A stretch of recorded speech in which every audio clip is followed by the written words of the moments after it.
Hello, welcome back. This is Dr. Castleberry. We're taking student questions from week 3 of column 2113, Media, Culture, and Social Influence, looking at burger texts. We're looking at semiotics. We're having conversations about popular culture. We're ringing all these things together, and it's really exciting.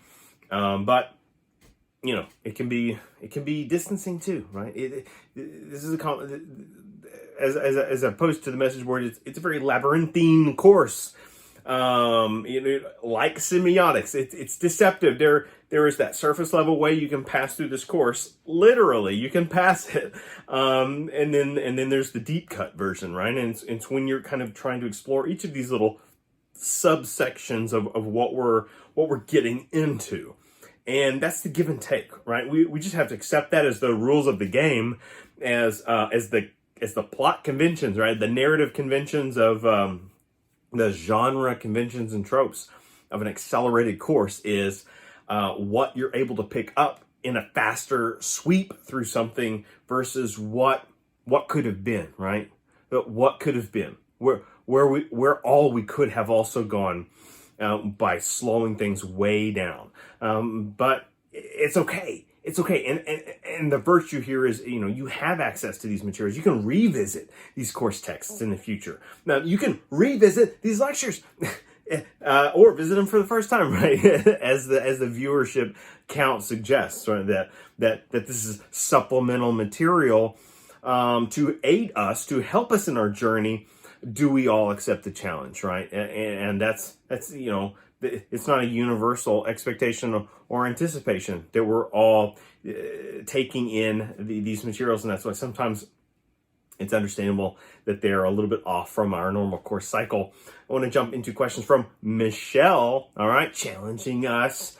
We'll see if we can pick up some themes here. Burger, Media and Society, Chapter 3, Semiotics and Media Aesthetics. First question, what do you think Burger meant when he said, quote, when he wrote, quote, it is important that we recognize that how a text is edited to clarify and intensify its message often has a social, economic, and political significance. Question, how can you apply that to this current era? How can we not apply it to this current era? Are we talking about COVID-19 era? Is that what we're talking about? Are we talking about this current era of like social media toxicity, right? Are we talking about like political polarization? What is this current era? I guess I get agency, right? This is a choose my own mission with how to interpret it, and that's fun, right? That's the game. I mean, ask an open question. I give an interpretive response. Yeah, all right. So Burger, it's important that we recognize how a text is edited. I'm picking out that that's the key word here without the full context of the text. How a text is edited to clarify and intensify its message often has social, economic, and political significance. All right, here we go. The example that came to mind when we think about how a text gets edited and we're applying it to the current era, and something that came to my mind, just our fun example here is this, what we're calling deep fakes. Do you know what deep fakes are? You can Google that right now. Just be careful. Don't go down the rabbit hole too deep, right? You got stuff to turn in. But a deep fake are these videos of previous media that is mixed, right? And they're mixed with kind of two different texts, and they're blended to be like one text. Sometimes it's just incredibly impressive, kind of humorous takes on something, usually a pop culture text. Other times, the scary times, because it blurs with reality, and I'm being authentic here. I'm serious. Blurs with reality is when this is occurring with political types of media texts. So a deep fake might be, what's one I've seen? They show a clip from maybe like an old Arnold Schwarzenegger interview or movie or something, and then they put someone newer's voice in there, like Ryan Reynolds or something. I don't know. I've seen something like that. Or I think a recent one was Back to the Future, right? Classic, modern classic from the mid-'80s. Back to the Future, they take Marty McFly and they superimpose. It's usually just the face, right? They've morphed in. Is it Tom Holland? Is that his name? The young actor, sort of similar size to that plays in the Spider-Man movies that are now out. and it's just kind of like it's a fake out because you watch it and it feels like, oh my goodness, they recreated this shot for shot from the movie. No, they've blended mediated texts together, and it's so good. This is what Jean Baudrillard refers to as the hyper real. It's more real than real, but it's also what science fiction writers and even theorists and scholars refer to as the uncanny valley. Right? We cross over in this territory where we can tell something's off, and it's a kind of artificial intelligence in a way. It's not quite human, right? But it's almost there. That it's eerie, that it's spooky. And this reminds me of like The Irishman, that movie that was produced by Netflix, right? With Martin Scorsese, gangster flick. It was like 4 hours long. But the controversy about that movie was that they used this technique that's referred to in the industry as de-aging to make the actors look younger for the most part, for most of the film, and that it's representative of that uncanny valley effect of they look young, they look like themselves, and then there's just something off that we know it's not quite reality. They do this in Avengers Endgame. There's like or maybe it's there's a couple of different Marvel films where they've used this de-aging technique, and they show you a flashback. And in the flashback, you have characters that are de-aged, they look younger, and they're appearing younger. Robert Downey Jr., Iron Man, right? Tony Stark, they de-age him, and they use films from Robert Downey Jr. in the 1980s to kind of replicate that look. And then they bring it up. There's a short clip in The Rise of Skywalker where they do this, right, to key characters. And so this is a new technique. This is the magic of film. This is the magic of special effects. So what is this? Signs and symbols, the sign of youth. What does it mean to look young, be young? What is the appeal there? We know that youth is an appeal. Everything is sold to us based on this idea of, youth. Sometimes, when we talk about advertising, I think the one that gets most of the attention is sex appeal and the way it's used in advertising. And really, a lot of times, that's youth appeal. You know what I mean? Like the models, the cover artists, the whoever's we're always youthful. That is to say, we're in our prime. We're our youngest, our flawless, at least at an exterior level. And that's somehow like it's moving product because it's moving us. The power of nostalgia, as not only theorists like Ryan Lizardi has written about in several great books, but also a key theme, a crucial theme in that series about advertising in the 1960s, Mad Men, right? And Don Draper's famous speech toward the end of season 1 about nostalgia as he's selling the carousel item to the Kodak company, right? He says, it's not a carousel, all right? It's a time machine. Ooh. And boom goes the dynamite. Berger, chapter 3, rhetorical methods and for analyzing texts. How can semiotics be compared to actual language? Great question, because it's so simple. It's right in front of our faces. What is the alphabet, right? What is the alphabet? 26 letters, 26 characters. What are letters? These are signs and symbols. Our languages are based in signs and symbols, right? Look at the difference between, for just purely human language to language, you have a different series of characters that are, this is semiotics. We just call it literacy, right? We call it reading. And what we're describing and defining is our ability to look at signs and decode them as certain words. And then that second layer of we understand words because the words are given definitions. And we have our denotative and connotative definitions, denotative primary dictionary type definitions, connotative meanings, secondary meanings, cultural meanings. And that's been a part of a previous lecture series, but that, boom. I mean, we're right there. How can it be compared? How can semiotics be compared to actual language? Semiotics is actual language is semiotics. It is, it's signs and symbols that we study and then master, and then we're fluid in a language, right? Or language change. Language itself is fluid, and so it evolves over time, and sometimes it's we who struggle to keep up with it. And now we're talking about the cultural meanings, right? Slang, constant redefinition of words, and how the older you get, the more, young people are seemingly doing it more and more. It's just because you've got that distance, right? You've gotten comfortable with your basic set of words and the way you practice language, and it's just getting distant from the innovators, from the people that are trying to be experimental and do different things with it. That's an example of the semiotics of language, of how these signs and symbols, they get, as I've talked about before in a previous lecture, reappropriated for new uses, for new meanings. Sometimes a word takes on the opposite meaning of what it means, right? And that's exciting to have that realization and recognize. Question about Robert's communication theory.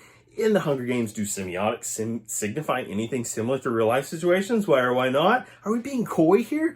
What? Of course they do. And I appreciate, right, this softball. Semiotics, what is this thing, right? This is I forget how, I haven't seen these. I saw the films, and I forget what they're doing here, but they got their signs and symbols, and then let's think about the way heroes dress and present themselves, right? The aspect of camouflage once the competitors are inside the fighting dome, and how their different weapons are kind of reflective of their character personality in some way, right? Their characterization. But how's that used in real life? I mean, look at the way people use. Let's think about. I don't want to dwell on celebrities, right? I think that's an overblown part of culture. But let's recognize why it's an overblown part of culture, because they have greater influence socially on us. And so what do? Celebrities, how do they set themselves apart? Well, it's style, fashion, how do I, what hashtag have I started that's trending? How did I attach my celebrity name to some brand? Jessica Simpson was this, run-of-the-mill, very popular pop artist in the era of boy bands and sort of girl pop singers, right? You had waves of them, numerous of them. And then did the reality show with, the newlywed situation with a boy band singer. And then it all not only the show fall apart, the marriage falls apart, of course, that's classical, anti-fairy tale, celebrity lifestyle. But then so falls out of the sort of public eye, quote unquote, right? No longer producing music, no longer touring, no longer on reality TV, divorced, and yet, not only, eventually remarried now, mother or wife, whatever, happy, so on and so on, made made it some kind of exclusive deal and contract with Walmart, right? Jigga, Walmart, to produce a clothing line. And I have no idea what her net worth was before. I mean, let's just say it was I don't know, 15 million to 30 million. Well, we'll say that was the net worth from all of those years of fame, right? The fortune of and whatever kind of top, singles and albums and all that stuff. Let's say it was about 15. And I'm making this number up, right? There will be context. 15 to 30 million dollars, right? We'll say that's net worth, right? We'll say 30 million. Launches clothing brand with Walmart, all right, and then it's innumerably successful, and that's not breaking news, that's old. Fast forward, what's it been, a decade, 12 years of this clothing line? She's worth something like 150, 200, 250 million dollars. Okay, that's the power of celebrity. That's the power of enormous. The power of branding.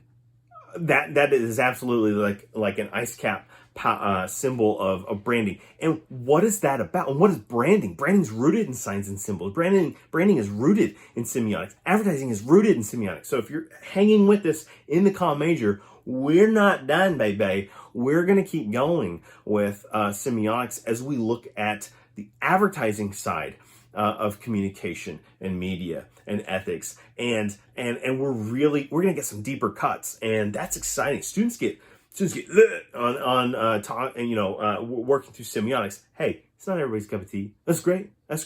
There's other areas to study. It doesn't have to be, right? And nobody's getting shamed for that. But it's a strong topic, right? And so, of course, so Hunger Games, right? Lots of signs and symbols. You got, the whole giant metaphor of like the big city that's progressive and like kooky, right? And everybody, it's kind of like people live like cosplay in Tokyo or whatever. And it's like bourgeoisie, right? In a postmodern society. And then like out in the rural areas where the feminine hero emerges, the Phoenix type character. This is like blue collar, right? This is like working force. They're dressed down in their colors, very gray, right? They're very mundane, but they're gray because they're kind of oppressed too. Yeah. And then so you've got these kinds of oppositions going, these kinds of signs and symbols. I mean, don't we see that? Do we even think about the way we mythologize in our heads? How do you mythologize people, dressing everywhere in like Las Vegas or LA, right? Or Paris or whatever, versus, rural, West Texas or, northern Kansas or something like that, right? It's different, right? The signs and symbols sort of make and break who we are.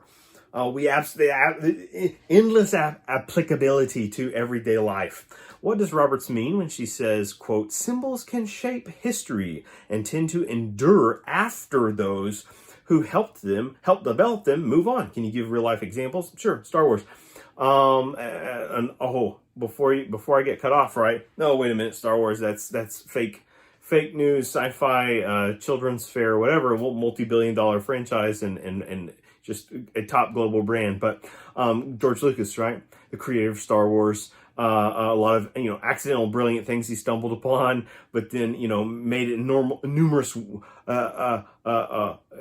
wealth out of those experiences and built up it's like multiple trilogies and so on. All of a sudden, what did he do? Sold it off. He sold it off to Disney. And Disney kind of like locked the gate after they like moved all the Star Wars, the moving van into Disney, and then they kind of locked George Lucas out of the gate, and he didn't get a say in a lot of the recent stuff. And he's still rich, and Disney's profiting off of it. But his, he will eventually pass on, but his symbols will transcend him, his creations, right? How many, as long as, until this version of Western society crumbles, we're going to have like our R2-D2s and Yodas and stuff like hanging around in some form or fashion. Like, people are going to recognize it even if they haven't seen it. And most people do, right? I know plenty of people that really don't watch that stuff. They're not into a Star Wars. That's why they would call it a Star Wars. But they know these characters because they become ubiquitous. Guess what? That's part of our common speak. Like, that's part of this universal language. It's not just popular culture; it's monoculture, as Joseph Campbell had long ago theorized. So I could go on and on. I could spend an hour just spitballing practical examples of symbols shaping history. I mean, the swastika. I can't get my tongue under control right now. The swastika. It's a sort of Nazi symbol. And what does it mean over time? It meant something else actually prior to World War II. Do we remember? Did we sleep through that lecture in high school? That the swastika had previous meaning to it. It became so symbolically connected with the Nazi Party that it is very tainted. Let's take another parallel example, right? The Hitler mustache. The shorthand terminology here. Talk about going out of vogue. When's the last time you saw someone with that type of, Charlie Chaplin, tramp mustache? It definitely hit a brick wall, right? With the sort of Third Reich regime, and and now you look at someone with something like that? Is that not the first thing you think of? And so talk about the power of signs and symbols, like that a sign, and we're not talking about like a poster. We're not talking about a billboard. Any sign, any symbol that stands in for another thing. Instantly, you have an ability to connect it to another thing, and the more persuasive one of those things is, the more it's attracting our influence and sort of commanding power on a subject. Come right back. We're gonna have a third segment. This is incredible. Great questions, strong content we're engaging in our week 3 digital lecture.